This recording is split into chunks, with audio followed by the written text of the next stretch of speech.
For years, Ronda Rousey wasn't just a fighter. She was a force of nature, a storm in human form. The woman who walked into arenas knowing her opponents were already beaten long before the cage door shut. But behind the dominance, behind the swagger, behind the image of the unbeatable champion, a time bomb was quietly ticking, and when it exploded, it didn't just destroy her reign, it shattered the myth of invincibility she built around herself. Today, the world remembers Ronda Rousey two ways: the unstoppable icon who transformed women's MMA, and the fallen superstar whose collapse was as shocking as her rise. Her downfall wasn't just a loss, it was a psychological, technical, and emotional unraveling that the fight world still talks about.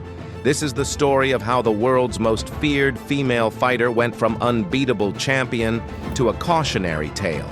And it all starts with a rise unlike anything MMA had ever seen: the meteoric rise. Ronda Rousey's journey began long before the UFC, deep inside the unforgiving world of Olympic Judo. Growing up under a mother who was herself a world champion, Ronda learned pain, discipline, and grit before she learned how to talk properly.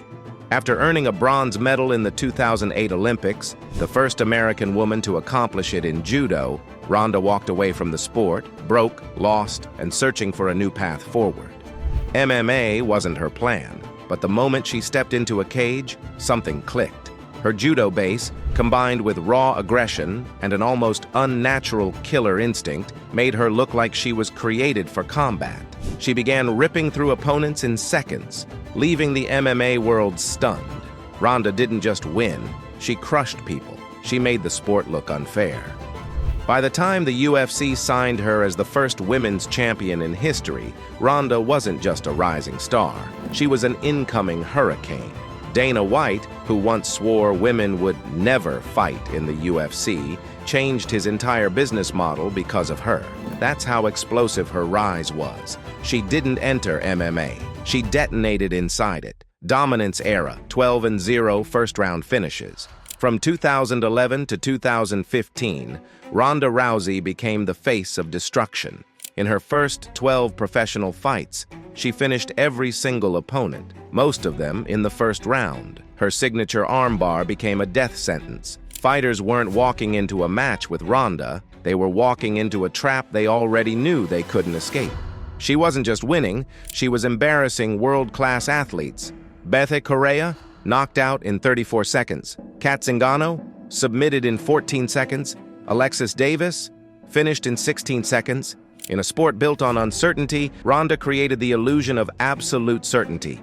Fans expected quick victories, opponents expected pain, the UFC expected pay-per-view gold, and Ronda delivered all of it. With every victory, the legend of Ronda Rousey grew. She wasn't just a fighter, she became the measuring stick for greatness. Analysts said she could beat male fighters. Some even compared her dominance to prime Mike Tyson. She was on magazine covers, headlining cards, breaking records, and becoming the UFC's biggest star. But with every triumph, something dangerous was happening behind the scenes. Ronda was beginning to believe the myth of her own invincibility, media fame, and overconfidence. Ronda wasn't just a fighter, she became a global celebrity. Hollywood called. Talk shows lined up. She filmed movies like The Expendables 3, Furious 7, and Entourage. She was on ESPN covers, Vogue covers, Time magazine's most influential list, and featured in commercials nationwide. Everywhere she went, she heard the same message: you are unstoppable, but fame has a way of masking flaws. As Ronda's public profile exploded, her training didn't evolve. Her striking remained basic. Her footwork was stiff. Her head movement was non-existent. Yet her camp, led by coach Edmond Tarverdian, kept telling her she was the best boxer in the world. The media reinforced it, and Ronda believed it. While the world watched her rise, the roots of her downfall were quietly spreading. She stopped being the hungry fighter climbing the mountain and became the celebrity sitting at the top, surrounded by people afraid to tell her the truth. And that truth was simple. The division was catching up, and she wasn't improving. Holm, the beginning of the collapse. November 14, 2015. Melbourne, Australia, UFC 193, the night the world stopped believing in invincibility. Holm, a former boxing world champion, entered the cage calm, composed, and underrated. But Holly wasn't intimidated. She was prepared. Her camp studied Ronda's flaws, analyzed her straight-line pressure, and targeted her predictable entries. From the opening seconds, Ronda looked lost. Holly's footwork was too sharp. Her angles are too clean. Her counterpunches are too precise. The longer the fight went, the more desperate and reckless Ronda became. And then, in round 2, it happened. A head kick that echoed through the arena and through the entire MMA world.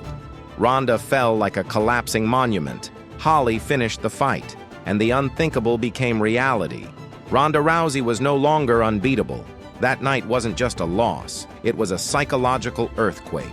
The aura shattered, the fear disappeared, and the empire she built on dominance suddenly had its first massive crack. But what came next was even worse. Ronda didn't just lose the fight, she lost herself. Mental breakdown and disappearance. After the Holm fight, Ronda vanished. The once unstoppable star spiraled into depression, openly admitting she sat in the hospital thinking about suicide. The woman who walked with fire now struggled to stand without breaking. The fall from the top wasn't just physical, it was emotional devastation. Ronda refused interviews. She hid from cameras. She didn't attend UFC events. For nearly a year, the world didn't see the former champion at all. And the longer she stayed away, the more doubt filled the air. Fighters debated the loss. Analysts criticized her coaching. Fans questioned her toughness. The invincible aura had turned into a cloud of uncertainty. When she finally re-emerged, her face said everything. She wasn't healed. She was wounded. And instead of building herself back through slow, logical steps, she walked straight into the lion's den. Attempted comeback, Amanda Nunes, December 30th, 2016, UFC 207. Ronda Rousey returned, but she wasn't the same fighter.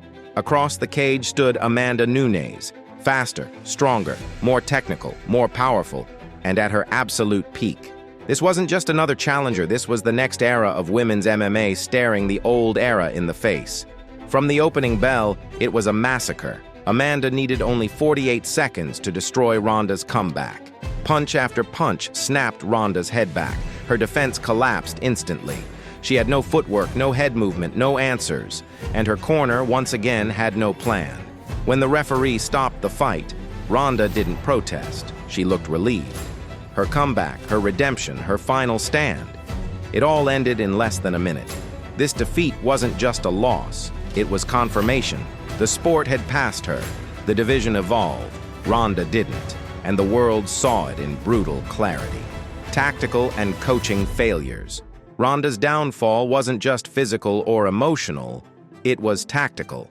Her coach, Edmond Tarverdian, built her striking on false confidence.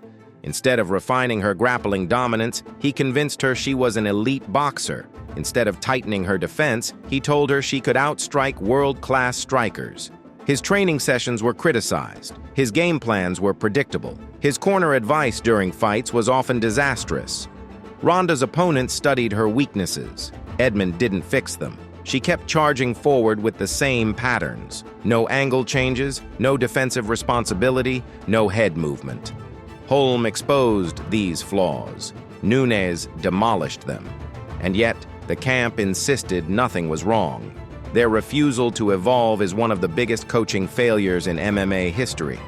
In truth, Ronda didn't just lose to better opponents. She lost to bad guidance, false confidence, and a system that rewarded her fame more than her growth. Her downfall wasn't inevitable. It was preventable. Legacy. Despite her collapse, Ronda's legacy is undeniable.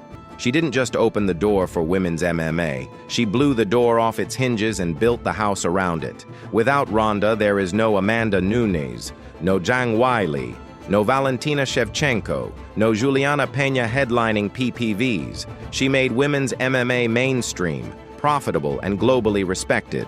Her dominance forced the UFC to invest in the women's divisions. She made little girls worldwide believe they could fight too. She became a cultural phenomenon who proved women could headline arenas and break pay-per-view records. Even her downfall teaches a lesson. Greatness isn't just about winning, it's about impact. And Ronda Rousey's impact is permanent. Conclusion. Ronda Rousey's downfall wasn't a single moment. It was a perfect storm. Media pressure, tactical stagnation, psychological weight, flawed coaching, and the rise of sharper, more evolved fighters all collided at once. But her collapse doesn't erase her greatness. It defines her humanity. She rose like a rocket, fell like a meteor, and left behind a crater that changed the landscape of MMA forever. Ronda wasn't perfect, but she was unforgettable. And in the end, that's what legends are made of. Before you go, here's the question I want to ask you. How do you remember Ronda Rousey as an icon who changed MMA, or as a fighter who couldn't adapt? Let me know in the comments. If you enjoyed this deep dive, don't forget to like the video, share your opinion below, subscribe for more powerful sports breakdowns, share this video with a fight fan.